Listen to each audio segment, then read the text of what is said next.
Welcome to the Deep Dive. Today, we're taking a look at a really stylish, but also, well, very suspicious online store called Olives and Gold. Mhm. They sell what they call premium bags, coats, duffels, that kind of thing. All promising high-end craftsmanship. Exactly. And our mission for this deep dive, based on what you shared with us, is to figure out if this is a real quality brand or if it's just, a high-risk website you should stay away from. And you can see why it's confusing because when you first land on the site, it looks fantastic. It really does. It's polished, it's minimalistic, they've got clean images, professional models. The Our Story page makes them sound like this thoughtful, design-focused company. I agree. That polish is basically the perfect camouflage. But once you start to sort of peel back the layers, things get really weird. Right. The first red flag for me is just the silence online. I mean, for a modern fashion brand, they are completely invisible. And that's not an exaggeration. No.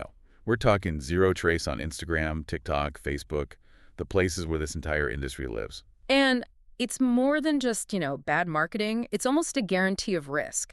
A real brand needs that social footprint. For what? Customer service? Yeah, for customer service, to build a community, to handle complaints out in the open. When a company is totally invisible, it suggests they can't actually stand up to any public scrutiny. That makes perfect sense. They're Yeah. avoiding the places where they could be called out. But let's move on to the business structure itself. This is where it gets really concerning. Okay, this is where it gets fascinating. They refuse to tell you who they are. Right. The website has no verifiable business details. I mean, try to find a company address You can't. or a business registration. Anything about the people who actually own Olives and Gold, it's not there. Okay. So if you have a problem, where do you even go? It sounds like a classic shell game. But okay, let's talk about the product photos, because this was flagged in the sources. The images look great, right? Yeah. High resolution, clean. They do. So why is that a red flag? Because there's a big difference between professional photography and proprietary photography. The sources are pretty clear that these just look like stock images. Ah, so the kind of thing you'd find in, like, a generic catalog for wholesalers. Exactly. And that detail is chilling because it is the textbook move of a dropshipper.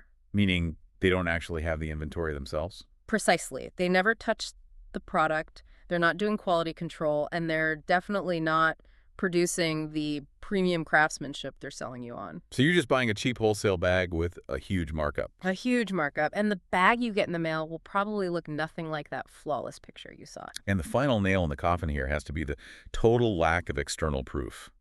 I mean, if they were selling these amazing bags, The internet would be buzzing about it. yeah. The lack of third-party trust is critical here. We couldn't find a single verifiable customer rating on a trusted platform, not one YouTube unboxing. No blog posts, no mentions anywhere. Nothing. If a real company was selling bags at this price point, you'd see influencers and happy customers everywhere. The silence means nobody is actually buying these.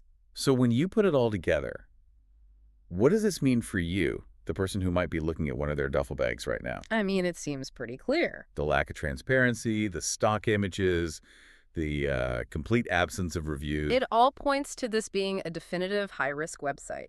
It's a beautiful, well-built facade, but there's just no foundation. Not at all.